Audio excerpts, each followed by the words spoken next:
में रहा इजराइल और फिलिस्तीन का जो विवाद है वो फिर से गर्मा गया। इसमें किसकी ज़्यादा गलती है, इजराइल की है या फिलिस्तीन की है? इसमें हमास कौन होता है, गाजा पट्टी क्या है, वेस्टर्न बैंक जेरूसलम पे विवाद क्यों हो रहा है और इसमें कौन सही है, और भारत को किसका साथ देना चाहिए और किसका नहीं देना चाहिए, इससे भारत पर क्या असर पड़ेगा, इसको हम समझते हैं। देखिए, जो इजराइल और फिलिस्तीन है ये मिडिल ईस्ट में आते हैं। सब मिडिल ईस्ट एशिया का लास्ट हो जाता है, ये वाला एरिया हो जाता है। तो आप देख सकते हैं भारत से दूरी भी अच्छी खासी है। ये एरिया पूरी तरह से मुस्लिम कंट्रीज के बीच में है यहाँ पर, और यहाँ इजराइल है इसी के बीच में। इसको अगर पास करके हम इस एरिया को देखते हैं यहाँ से, तो आप इस तरह से देखेंगे, ये हमारा इंडिया हो गया, इंडिया से पाकिस्तान, ईरान, और उसके बाद ये वाला एरिया आ जाता है इजराइल का। इजराइल इसी में है आपका फिलिस्तीन। हालांकि पहले ये फिलिस्तीन था, उसको उसके ऊपर इजराइल को बसाया गया। तो स्टार्टिंग से वहाँ पर जो कंट्री थी वो फिलिस्तीन थी। हालांकि वहाँ पहले से भी यहूदी लोग रहते थे, बट एक देश का कंसेप्ट उनके पास नहीं था। वो वहाँ रहते थे, बहुत कम संख्या में रहते थे। अब देखिए, ये सारे खेल के पीछे ये इंग्लैंड वाले हैं सब। ये ससुरे क्या बोलेंगे सब किसी को नहीं पता है, और हम लोग से बेहतर इनको कौन जानता है। हम लोगों के ऊपर इन्होंने 200 साल तक शासन किया है। जलियांवाला बाग से हत्याकांड से लेकर, चाहे वो फांसी देना हुआ भगत सिंह को, चाहे वो सेलुलर जेल हुआ, हम लोग इनकी पूरी तरह रहन से वाकिफ है। द्वितीय विश्व युद्ध चालू हुआ तो इन लोगों ने कुछ ऐसे सरदर्द दे गए हैं जो दुनिया में कभी खत्म नहीं होंगे। मिडिल ईस्ट में क्या किया इन लोग ने, जहां पहले फिलिस्तीन था, फिलिस्तीन को बांट दिया, कहा कि भैया इजराइल भी रहेगा और फिलिस्तीन भी रहेगा। दो देश यहाँ बना दिया, इजराइल और फिलिस्तीन। कहाँ बैठे बैठे इन लोगों ने, लंदन में बैठ गए। कोई चीज अच्छी आ गई तेरे बारे में बोल रहे हैं, सुनो ध्यान से। ये दो भाग में यहाँ बांट दिया, और हमेशा से ये लड़ाई होती है। और ये लड़ाई किस तरह से, आप अपने पे समझिए। हमारा अखंड भारत देश था, 1900 इनको बांटा 1948 में यहाँ पर, और हम लोग को ठीक 1 साल पहले बांटे थे, सब 1947 में। भारत इंडिया था और ये पाकिस्तान। तो इंडिया पाकिस्तान का विभाजन कर दिया सब, और हम लोग के बगल में एक तो बवासीर छोड़ के चला गया सब 1947 में, और अभी ये बवासीर भगंदर हो गया है। आप खुद समझिए, क्या ये लड़ाई हम लोग के बीच की जो इंडिया पाकिस्तान का इंटेंशन है, इतना मतलब बॉर्डर डिस्प्यूट रहता है, खास करके कश्मीर इशू को, टेररिस्ट आतंकवाद को लेकर, कभी सॉल्व होने वाला लगता है? नहीं लगता है। ऐसे ही इन लोगों ने यहाँ किया। अब हम लोग को इस कचड़े में पड़ना नहीं है। पहले आप समझिए कि ये लड़ाई जानबूझ के लड़ाई जा रही है, ताकि ये और अमेरिका वाले लोग हथियार बेच सके, वरना भारत पाकिस्तान में इन्हीं लोग का देन है। और अगले साल यहाँ पे देन है, देखिए IP यहाँ पे इजराइल फिलिस्तीन, और IP इंडिया पाकिस्तान। ये सब बैठ के कहाँ से हो रहा था, लंदन से। ससुरा IPL खेल दिया सभी से, बहुत होशियार है सब। तो आप पर्दे के पीछे के सीन को समझिए, चल क्या रहा है। जो अभी हो रहा है इसको मत देखिए, उसे देखिए जो नहीं दिख रहा है। अब 1948 में जो देश था ही नहीं, वहां पे आप कहिएगा कि यहाँ विभाजन होगा, यहाँ इजराइल भी रहेगा, तो बवाल होगा। तो इन अंग्रेजों ने क्या किया था, द्वितीय विश्व युद्ध के दौरान ये लोग जहां मार करते थे, वहां पर इन्होंने अपना एक मुखौटा रख दिया था, उसका नाम है UNO। आज भी ये UNO फेमस है किसी भी चीज को बर्बाद करने के लिए। 1948 का हम लोग का कश्मीर इशू अभी तक इस गधे से सॉल्व नहीं हो रहा है। इतना पागल संस्था है कि किसी चीज को ये चौपट कर देगा UNO में। तो जानबूझ के इन्होंने मुसलमानों से कहा कि चलो चलो तुमको हम UNO में ले जाते, वही फैसला करेगा। बचपन में आप कहानी सुने होंगे कि किसी ब्रेड के लिए 2 बिल्ली लड़ रही थी, तो बंदर आया उनको फैसला करने, सारा ब्रेड अपने खा लिया। तो UNO ने कहा कि देखो भैया, जो बेल्फोर डिक्लेरेशन है उसके तहत इजराइल बनेगी, और इसने एक मील आयोग को बना दिया, और इसने कहा कि देखो भैया इजराइल बन जाएगा, और इजराइल की स्थापना कर दिया 14 मई 1998 को। इस दिन इजराइल की स्थापना हो गई।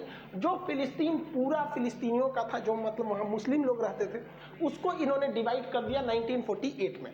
और क्या कर दिया, 48% दिया फिलिस्तीन को, 48% फिलिस्तीन को दिया, 44% इजराइल को दिया। यहाँ पर देखिए, जबकि इजराइल का यहाँ पे उस समय तक नहीं था यहाँ पे। और उसके बाद क्या किया, जेरूसलम जो राजधानी थी उसको कहा कि देखो, ना ये फिलिस्तीन की राजधानी रहेगी, ना ये इजराइल की राजधानी रहेगी, ये UNO के कंट्रोल में रहेगा।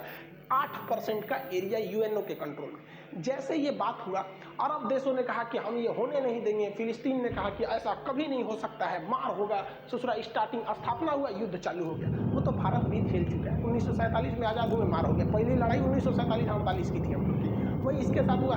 इजराइल ने इन लोग को पकड़ के धो दिया। 6 देश आए थे लोग, हमने सबको पकड़ के धो दिया। रीजन क्या है कि ये लोग जो अरब देश के मुस्लिम कंट्री थे, ये जंग लड़ रहे थे जंग को जीतने के लिए, जबकि इजराइल के यहूदी लोग जंग लड़ रहे थे अपना अस्तित्व बचाने के लिए। उन्हें पता था कि अगर ये युद्ध हारेंगे तो हम ये युद्ध नहीं हारेंगे, ये पृथ्वी हार जाएंगे, फिर हमें कोई पूछने वाला नहीं है, इसलिए वो युद्ध को जीत गए। अब यहाँ पर UNO को क्या मतलब बना कि जेरूसलम पर अपना कब्जा रखने का। तो इसके लिए कारण है, जेरूसलम 3 धर्मों का पवित्र स्थल है। जैसे ये देखिए, ये जो इजराइल है अभी नक्शा, तो इसमें जो ग्रीन वाला एरिया दिख रहा है ये दिया गया था फिलिस्तीन को, जो व्हाइट वाला एरिया दिख रहा है वो इजराइल के पास, और जो रेड दिख रहा है वो जेरूसलम है। जेरूसलम को जूम करके देखेंगे तो इस तरह का नक्शा आता है। यहाँ 3 पवित्र धर्म रहते हैं। ईसाइयों का मान्यता है कि उनके जो ईसा मसीह का जन्म बैतलहम में हुआ था वो बैतलहम जगह जेरूसलम में है। यहूदी जो अभी वर्तमान में इजराइल में रहते हैं उनका कहना है कि उनके सारे लोग यहीं से सुने, उनका मूल स्थान यही है। और मुसलमानों की तीसरी सबसे पवित्र स्थल अल-अक्सा मस्जिद यही है। यानी ये 3 धर्मों का पवित्र स्थल है जेरूसलम, इसे होली लैंड कहते हैं। बात समझिए, यहाँ जो लड़ाई है वो मेन लड़ाई है हमारी ज़मीन की तुम्हारी ज़मीन। तो पहले तो यहाँ 100% फिलिस्तीन था। ये जो ग्रीन वाला एरिया देख रहे हैं 48 से पहले, 1948 से पहले ये 100% फिलिस्तीन था। बाद में आप देखेंगे 1948 में यूएनओ ने इसका पार्टीशन किया, तो अब देखिए ये ग्रीन वाला फिलिस्तीन ऐसा रह गया। और जानबूझ के यूएनओ ने एक ऐसा ड्रामा रचा कि आगे जाके लड़ाई होगी। देखिए आधा फिलिस्तीन यहाँ दिया है, थोड़ा सा यहाँ दे दिया है, बीच में पतला रास्ता दिया है, थोड़ा सा यहाँ दिया है, बीच में पतला रास्ता दिया। इन लोग का पहले से प्लान था। ऐसे ही इन लोगों ने पाकिस्तान को बांटा था, एक और इधर पाकिस्तान, एक और इधर पाकिस्तान, जिसको आगे चल के हम लोगों ने बांग्लादेश में तोड़ दिया। यही काम किया इजराइल ने। जानबूझ के इजराइल को कहा गया था कि भैया तुम आगे जाके तोड़ोगे तो ये छितरा जाएगा, उधर वो छितरा जाएगा। फिर अगले साल इजराइल ने ऊपर वाला घोट लिया। देखिए इजराइल खत्म, अब फिलिस्तीन यहाँ बच गया, यहाँ बच गया। उसके बाद धीरे धीरे देखिए इसमें भी धीरे धीरे कब्जा करना इजराइल चालू कर दिया। तो इजराइल ले दे के 12% फिलिस्तीन बचा है। तो जो फिलिस्तीन पहले 100% था अभी वो 12% है, और पूरा इजराइल उस पर कब्जा कर रहा है। तो फिलिस्तीनियों का एक तो मेंटली भाई किसी का भी मोरल गिरेगा कि नहीं कि हमारा देश तुम हम ही को पीट रहा है। और इजराइल ने अलग अलग नियम बना रखा है। फिलिस्तीन के लोग हथियार नहीं रख सकते, एयरफोर्स नहीं रख सकते, आर्मी नहीं रख सकते, ये लोग मतलब नेवी नहीं रख सकते, और ये सब कुछ रखता है इजराइल। और जो हमला हो रहा है वो बेसिकली हमला इस गाजा पट्टी से हो रहा है, अभी आगे समझाएंगे। वो भी हमला हो रहा है और वो हमास कर रही है, आर्मी नहीं कर रही है। हमास वहाँ के हिसाब से एक आतंकवादी संगठन है, इजराइल के हिसाब से वो हमला कर रही है, न कि फिलिस्तीन की आर्मी। फिलिस्तीन वालों के पास पत्थर रहता है मारने के लिए, और हमास जो है आतंकवादी संगठन वो रॉकेट मारता है। ओवरऑल आप कंसेप्ट समझिए, इजराइल जानता है कि ये लोग कमजोर देश है, इन्हें उत्तेजना दिलाओ और जैसे ये लड़ने के लिए आएंगे मारो, भयानक जमीन कब्जा लो। और ये लोग जरूर, ये लोग समझेंगे नहीं, ये लोग ताव में आ जाएंगे तुरंत। इतना बड़ा था फिलिस्तीन। देखिए फिलिस्तीन समेटते गया, वो काला वाला एरिया जो है वो यहूदी का है, मतलब वो इजराइल है। धीरे धीरे देखिए ये निपट गए, इतनी सा बचे हैं, लग रहा है बस प्रसादी के हिसाब से बचे हैं। देखिए इतना पहले पूरा था, इतना हो गया। अब इजराइल का मेन कॉन्सेप्ट समझिए क्या है। इजराइल कहता है कि भाई फिलिस्तीन वालों को हम तोरा उकसाएंगे, कोचेंगे, और तू कोचा जाएगा, तू आएगा पत्थर मार दे, हम फोड़ देंगे, तुमको तबाही करेंगे। हमास खूब से खूब करेगा तो गली मोहल्ले पे हमला कर देगा, कार और जला देगा, यही रॉकेट में करेगा। और उसके बाद से उसके पास एयरफोर्स है, वो आएगी, मारेगी, जमीन कब्जा करेगी। जब जब लड़ाई हुआ है तब तक हार फिलिस्तीनियों की हुई है और उत्तेजना होगी यहाँ पर। अब इसका मेन कारण कहाँ से हुआ इसको समझते हैं हम लोग। देखिए मुसलमानों में ना 3 पवित्र स्थल है, जिसको आप 2 ठो को जानते हैं, जैसे कॉमन लोग यही मतलब फेमस है, एक मक्का और एक मदीना। ये 2 दिखता है, हालांकि ये इतना छोटा नहीं है तो बहुत बड़ा। जैसे ये मक्का है, मक्का को देखेंगे तो बहुत बड़ा है ये यहाँ पे। यही जो छोटा सा आपको दिखाया जाता है ये मक्का, जबकि ये इतना बड़ा है, बहुत बड़ा एरिया में आ जाता है मक्का। यहाँ पर यहीं पे हज करने जाते हैं मुस्लिम लोग, यहाँ पे हज करने। ये पूरा मक्का है, बहुत मतलब जिस तरह से। और ये मदीना है, मदीना। इस मदीना में आपको बस एक ग्रीन वाला ये टॉम दिखाया जाता है, ऊपर वाला ये ग्रीन यहाँ पे। तो ये मक्का और मदीना तो फेमस ही है। इस मक्का और मदीना के अलावे अल-अक्सा मस्जिद भी बहुत पवित्र है। ये मुसलमानों की तीसरी सबसे पवित्र स्थल है। तो मक्का तो यहाँ हो गया, यहाँ पे, और मदीना यहाँ हो गया। तो मक्का और मदीना जो है वो सऊदी अरब में हो गया, लेकिन अल-अक्सा मस्जिद जो है वो जेरूसलम में। अब विवाद समझिए, जेरूसलम ना फिलिस्तीन का है और जेरूसलम ना ही इजराइल का है। और जेरूसलम पर अधिकार यूएनओ का है, लेकिन यूएन कठपुतली बना रहता है और इजराइल उस पर कब्जा करते हुए आगे बढ़ते रहता है। यहीं पे से विवाद स्टार्ट हुआ है। लेकिन ऐसा थोड़ी होगा कि डायरेक्ट विवाद स्टार्ट हो जाएगा। कोई मंदिर में पूजा करने जाए या मस्जिद में जाए, गिरजाघर में जाए और कहे कि चलो आज बवाल करते हैं, कुछ ना कुछ पहले से मैटर होगा, वहाँ लोग इकट्ठा हुए होंगे और अचानक चालू होंगे। हुआ यहीं से है, लेकिन मैटर इसके पीछे शाहजरा का है। देखिए जो इजराइल, जो जेरूसलम जो यूएनओ के अंडर में आता है, उसके पास एक जगह है जिसका नाम है शाहजरा। सुप्रीम कोर्ट इजराइल की शाहजरा ने कहा कि यहाँ पे जो फिलिस्तीनी रहते हैं इनको खाली करवा दीजिए, क्योंकि यह जो जगह है वो यहूदियों का है। अब इसकी हिस्ट्री देखिए। शाहजरा को आज से लगभग 150 साल पहले यहूदियों को जब इंग्लैंड ने कहा कि हम आपको यहाँ बसाएंगे, तो वो लोग ज़मीन खरीदना चालू किए थे। वो लोग ज़मीन खरीदना चालू किए और बहुत महंगे दाम पर उन लोगों ने ज़मीन को खरीदा था इन अरब वालों से। आज जो ये अरब वाले चिल्ला रहे हैं ना, ये बहुत ज़्यादा पैसे लेकर फिलिस्तीनियों से, उनसे, यहूदियों से ज़मीन बेचा था। और वो ज़मीन बेचते ये लोग खरीदे थे इस ज़मीन को, इनके पास प्रॉपर पेपर है और इन लोगों ने ही बेचा था। अब सुप्रीम कोर्ट ने कहा कि भैया 150 साल पहले ये शाहजरा की जो ज़मीन थी वो इजराइल वालों ने खरीदी थी, इसलिए जो यहाँ पर मकान फिलिस्तीन वालों ने बनाया है ना, लगभग 500 मकान, उस पर जेसीबी चलवा के तुड़वा दो। सुप्रीम कोर्ट ने ऑर्डर दे दिया कि नहीं, इसको तोड़ा जाए और वहाँ से तोड़ा, मतलब तुराई खाली चालू हो गया, भैया यहाँ से इन लोग को भगाया जाए। अब इसी का बवाल था कि भाई आप पुराना मैटर क्यों खोल रहे हैं, 150 साल पहले क्या था उस तरह से। जो लोग फिलिस्तीन का समर्थन करते हैं वो कहते हैं कि जो 150 साल पुराना मैटर है उसको लाओगे उस हिसाब से तो बहुत से लोग इधर से उधर हो जाएंगे। लेकिन वही लोग क्या कहते हैं, तुर्की का वो लोग विरोध नहीं करते हैं, क्योंकि तुर्की में एक बहुत बड़े राजा थे उस समय का, सुल्तान अल फतेह। इन्होंने क्या किया भैया कि तुर्की का जो हाजिया सोफिया जो मस्जिद है, पहले वो तो चर्च था, उस चर्च को इन्होंने खरीद लिया, चर्च को खरीद लिया, यहाँ पे हाया सोफिया को पैसे में खरीद लिया था इन्होंने। और उसके बाद जब द्वितीय विश्व युद्ध हुआ तो अंग्रेजों ने कहा कि देखो भैया, इसकी पुरानी हिस्ट्री तो ये चर्च थी, बाद में इन्होंने खरीद के मस्जिद बना दिया, एक काम करो, ये झमेले से हटा दो, इसको म्यूजियम बना दो। तो द्वितीय विश्व युद्ध के बाद उसको म्यूजियम बना दिया गया। लेकिन भाई साहब ये तैयबुल अर्दोगान आए, कहे कि ना, म्यूजियम कैसे, 400 साल पहले हम लोगों ने खरीदा था, इसलिए यहाँ मस्जिद होनी चाहिए। भाई साहब यहाँ पे लोगों ने तर्क दिया कि भाई हम खरीदे थे तो हमारा अधिकार है। तो भाई साहब यहाँ भी जरा ध्यान दीजिए, यहाँ भी वही वाला कंसेप्ट लगा है। आप 400 साल पहले चर्च को खरीदे थे और आप कहते हैं कि फिर से ये चर्च नहीं मस्जिद होना चाहिए क्योंकि हमने खरीद लिया है। तो इजराइल भी यही कह रहा है कि भैया 100 साल पहले हम लोगों ने इसको हायर रेट पे देकर तुम अरब वालों से ही खरीदा था, इन्हीं लोगों से खरीदा था, ये लोग बेच बेच के पैसा में कमा लिए थे, तो कहता है कि वापस दो यहाँ पे। तो ये कन्फ्लिक्ट का मेन मैटर था शाहजरा। शाहजरा से ही थोड़ी सी दूरी पर है अल अक्सा मस्जिद। फ्राइडे की नमाज पढ़ने रमजान में लोग जब वहाँ इकट्ठा हुए थे तो वहाँ पर इन लोग को पता था, इजरायली खुफिया एजेंसी को, कि शाहजरा को जब खाली कराया जा रहा है तो वहाँ पे कुछ विवाद होगा। तो इन लोगों ने सिक्योरिटी को वहाँ पे अपने सिक्योरिटी गार्ड्स को लगा दिए थे और इनमें तू मैं हूँ, बकझक हुआ। अब यहाँ से भी पत्थर चले, उधर से भी चला और इसमें भीषण रूप ले लिया यहाँ पर। और सिक्योरिटी वाले लोग ऐसे ही मस्जिद के अंदर घुस गए जिसका पूरी दुनिया में विरोध होने लगा। अब वहाँ पर कुछ लोग जो थे वो पत्थर उत्थर, ये सबके पास पत्थरे रहता है, दूसरा तो कुछ रहता नहीं। आई लोग भाई पूरा बुलेट प्रूफ बन के तैयार से गया था, ये मार दिया, ग्रेनेड बम विस्फोट धड़ाम धड़ाम उड़ गया। आप लोगों ने वीडियोज वगैरह तो बहुत देखे होंगे। अब यहाँ पर बहुत दहशत फैल गया यहाँ पर इस एरिया में। अब कभी भी इजराइल ही भारी पड़ेगा। जिन आप कितना चिल्ला लीजिएगा, इन सेना के आगे आम आदमी नहीं टिकेगा। और इस घटना के बाद जो यहाँ पर घटना हुई, बेंजामिन नेतन्याहू पूरी तरह घिर गए। अब यहाँ इजराइल डबल संकट से जूझ रहा है। देखिए, इजराइल पर इंटरनेशनल दबाव इतना ज़्यादा आने लगा। यूएनओ ने दबाव बनाया कि वो भैया वो एरिया मेरे अंडर में आता है, तुम काहे वहाँ घुस गया है। भारत ने भी इवन की न्यूट्रल रहते हुए कहा कि इजराइल को यथा स्थिति बना के रखनी चाहिए। अब पूरी तरह से इंटरनेशनल बवाल वहाँ हो गया। और इस घटना के बाद इजराइल में भी लगभग 14% आबादी मुस्लिम की। इजराइल की आबादी मुश्किल से 1 करोड़ है, 1 करोड़ से भी कम है यहाँ पे, जिसमें आपका 16 से 17 लाख, 1 करोड़ में 16 से 17 लाख उसमें मुस्लिम भी रहते हैं। अब वो लोग भी विरोध करने लगे हैं क्योंकि ये मैटर राजनीतिक न होकर धार्मिक स्थान को लेकर था, इसलिए विरोध होने लगा वहाँ पे। अब इजराइल अंदर में भी समस्या को झेल रहा है कि वहाँ भी बड़े बड़े पैमाने पर विरोध, मार काट, दंगे हो गए अंदर वहाँ पे भी।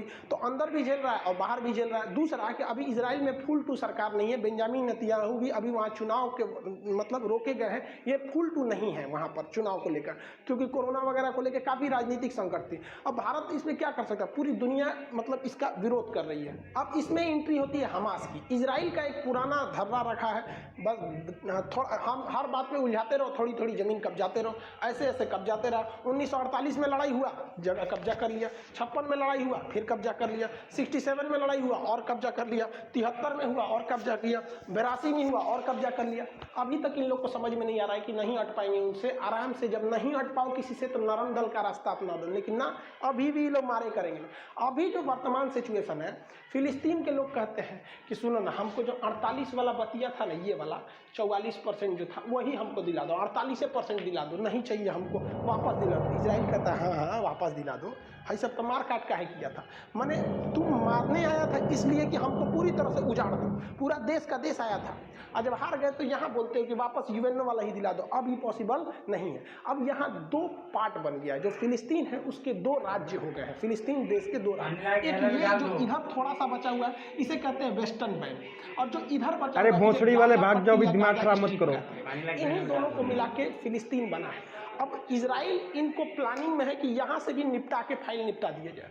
अब इसमें समझिए कि जो वेस्टर्न बैंक है ये अरब समर्थित है, यहाँ पर अरब ये वगैरह वगैरह देशों का यहाँ समर्थन है। ये लोग नरम दल वाले हैं, शांति से प्रोटेस्ट करते हैं और कहते हैं कि भैया हमारा अधिकार रहना चाहिए क्योंकि हमारे पूर्वज यही हैं, एक तरह से तो देश हमारा ही था। यहाँ आप शांति देखेंगे, यहाँ मार धार नहीं होता है, यहाँ पे अगर प्रोटेस्ट भी होगा तो डेमोक्रेटिक तरीके से नॉर्मल होगा।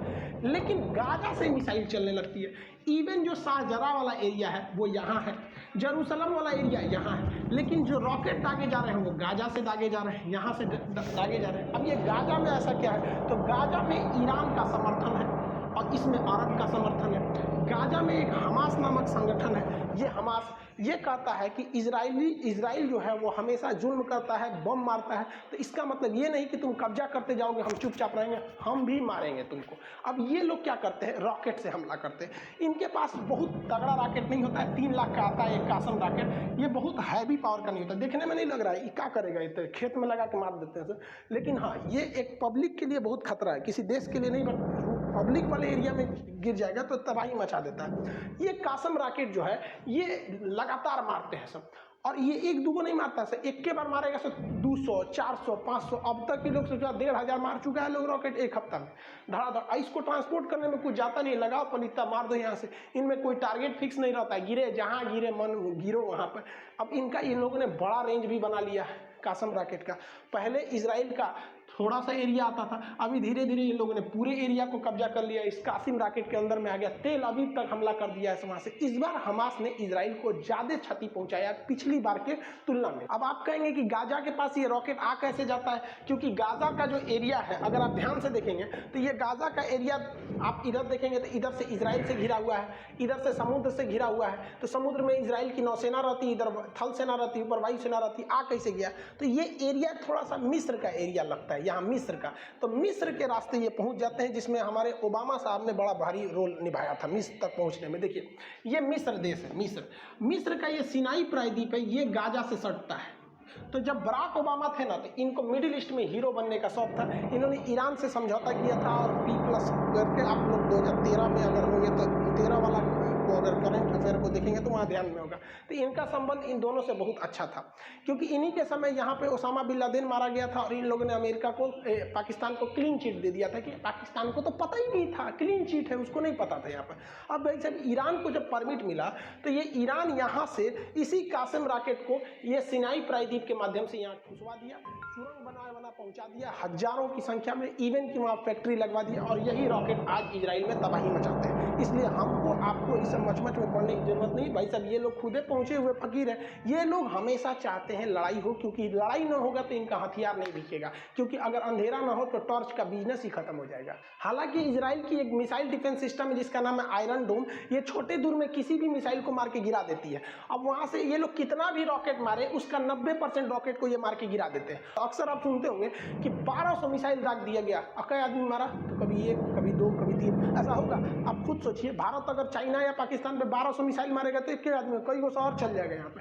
तो पहला कि इनका रॉकेट छोटा होता है, हमास वालों का ये लोग डिफेंस कर लेते हैं। कभी कभी क्या होता है, हमास भी इस चीज को पकड़ लिया है, वो जानता है कि इसका रडार जो है ये कितने रॉकेट को पकड़ गया, आप कितना मारेंगे क्षमते भरना, तो ये लोग एक ही साथ 200, 250, 300, 400 पूरा दाग देता है। अब उसमें कंफ्यूज हो जाता है, मारते मारते 2-4 शहर पे गिर ही जाता है यहाँ पर। तो इन लोग को थोड़ा इकोनॉमिकल लॉस होता है, लेकिन इन लोग के पास ये करोड़पति है भैया, इनके लिए 30 लाख उतना मायने नहीं रखता है जितना उन लोग के लिए 3 लाख मायने रखता है, क्योंकि उनको रमजान में रोजा खोलने के लिए भी जो खाना दिया जा रहा है वो UAE और UN के थ्रू आ रहा है, वहाँ पे पैसा तो खाए को नहीं है, उन लोग के लिए 3 लाख बहुत हो जाता है। जनरली लोगों को लगता है कि ये दुश्मन की मिसाइल है और इस तरह मिसाइल आके मारती होगी। ये तरीका गलत है। मिसाइल ऐसे नहीं इंटरसेप्ट करती है, बल्कि उसके बगल से गुजर के और उसके बाद खुद को, जैसे ये बगल से गुजरेगा ये खुद को फाड़ लेता है। यहाँ पर इसको नेक्स्ट क्लास में बता देंगे कि आयरन डोम काम कैसे करता है। ओवरऑल जब भी लड़ाई हुआ है तो हमास जो है वो उधर से वो फायरिंग करता है और इजराइल फायर इधर से करता है। अब चूंकि फिलिस्तीन के पास अपनी आर्मी नहीं है,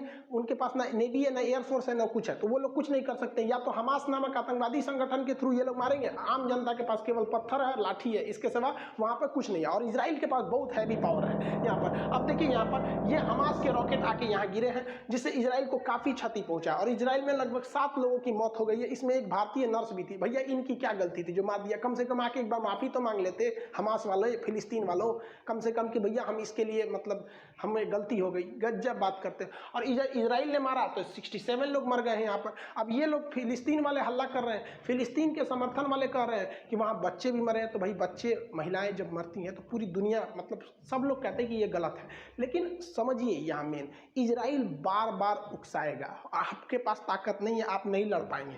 ये रॉकेट से, पत्थर से, लाठी से इजराइल को नहीं हराया जा सकता। अब इजराइल के साथ गलत क्या हो जाता है, इजराइल के जितने हथियार हैं बहुत पावरफुल है, तगड़े हैं, एयरफोर्स से। अब उसमें हमला करेगा तो ऐसा नहीं है कि केवल आतंकवादी मारे जाएंगे, सिविलियन भी मारे जाएंगे, जो गलत हो जाता है। दुनिया के किसी भी इंसान को तकलीफ तब होती है जब युद्ध में मासूम, मतलब छोटे बच्चे मर जाते हैं। अब ये छोटे छोटे बच्चे के ना थोड़ा सा दया लगने लगता है। लेकिन आप देखिएगा भारत पाकिस्तान के बीच में युद्ध हुआ, कम से कम ये तो नहीं हुआ कि भाई हमारी सेना वहां जाके छोटे बच्चे को मारी हो, या फिर वो बॉर्डर एरिया पे कभी क्रॉस फायरिंग में ऐसा हो जाता है, वो अलग बात है। या फिर वहां के आतंकवादियों को हम लोग से कुछ ज्यादा ही प्यार है, ताज होटल में फोड़ के चले जाते हैं। अदरवाइज जब सेना में ऐसा होता है तो ये चीज तो ध्यान में रखा जाता है। बट इजराइल के साथ ये सिनेरियो पूरा अलग है। वहाँ इतनी ज्यादा आबादी है, एकदम घना, इतना तो छोटा है ये, तो वहाँ ऐसा नहीं है कि भारत की तरह की बॉर्डर से बहुत दूर लोग रहते हैं।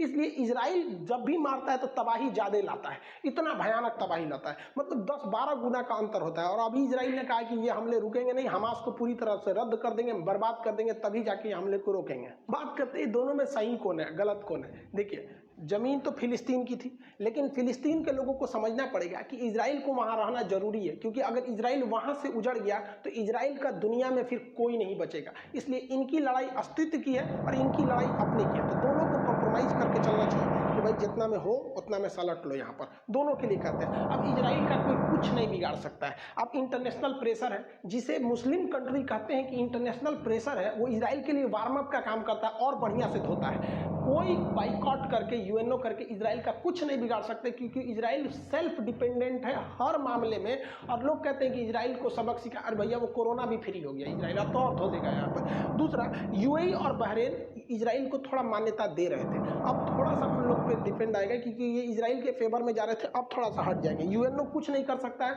और पता है इजराइल को कि ये कितना भी जुल्म कर ले, कितना भी मार दे, ये कुछ नहीं कर सकते, क्योंकि यूएनओ में जाएंगे तो अमेरिका, ब्रिटेन, फ्रांस सब तो इजराइल का साथ देंगे। वो लोग तुरंत वीटो कर देंगे और इजराइल पर कोई भी प्रतिबंध नहीं लग पाएगा। अब यहाँ पर अभी भी वर्तमान में इजराइल में कोई लीडर नहीं है, इस वजह से यहाँ पर थोड़ा सा चुनाव का मैटर है, तो थोड़ा सा क्राइसिस देखी जा रही है। अब यहाँ देखिए, लोग कहते हैं कि इजराइल को ज़्यादा बड़े हथियार नहीं प्रयोग करने चाहिए। ये बात हकीकत है कि इजराइल जो है वो हथियार को मजबूरी में प्रयोग कर रहा है, क्योंकि जिस दिन इजराइल हथियार छोड़ देगा, ये बात गारंटी है कि इजराइल और फिलिस्तीन में हिंसा रुक जाएगी, लेकिन उस समय इजराइल भी खत्म हो जाएगा। No weapon, no violence and no Israel, क्योंकि ये मार डालेंगे सब अरब देश वाले उसको मिलके, तो इसलिए उसको हथियार उठाना मजबूरी बनता है। और कितना अरब देश वाले इजराइल से नफरत करते हैं, बस इस बात पे सोचिए कि पाकिस्तान अपने पासपोर्ट पे लिखा है कि इजराइल नहीं जा सकते, क्योंकि वो इजराइल को देश ही नहीं मानता है।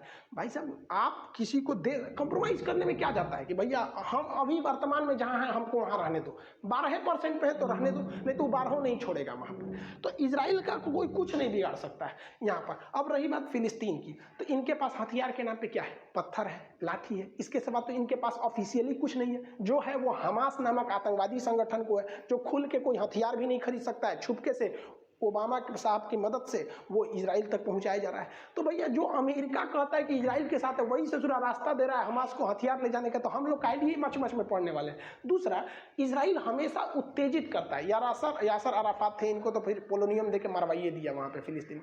ये हमेशा उत्तेजित करेगा और ये उत्तेजना में मारे जाएंगे और अब तक मारे जा रहे हैं, इनका कोई वो नहीं है। ये बात हकीकत है कि वर्तमान में जो इजराइल है वो फिलिस्तीनियों पे जुल्म कर रहा है, जो बात है, क्योंकि मार भाई हथियार उसके पास है। लेकिन दुनिया में अगर सबसे ज़्यादा कहीं जुल्म हुआ है तो वो यहूदियों पर हुआ है। सेकेंड वर्ल्ड वार में उन्हें कमरा में बंद करके लॉक करके अंदर जहरीली गैस डाल दी जाती, जानवर से पूरा वक्त सलूक हुआ था।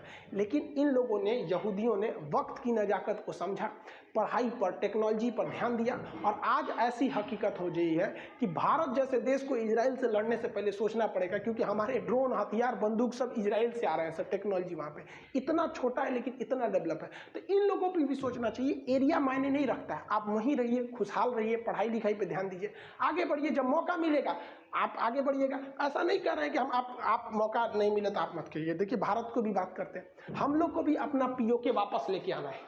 ये हमको अपना पीओके वापस लेके आना है। और चाइना ने जो 1962 में अक्साई चीन कब्जा किया, वो भी हम वापस लेके आएंगे। लेकिन हम हिंदुस्तान वाले, तो नेहरू से लेके हमारे मोदी जी तक में सब ने संयम बरता है और हमें पता है कि जब वक्त आएगा हम बिना कहे थूर के लेके आएंगे। फिलिस्तीन वालों की तरह हम बेवकूफ़ी नहीं करेंगे कि हर 26 जनवरी या 15 अगस्त के दिन जाके हमला कर दे। वो और मजबूत होते जा रहा है इजराइल।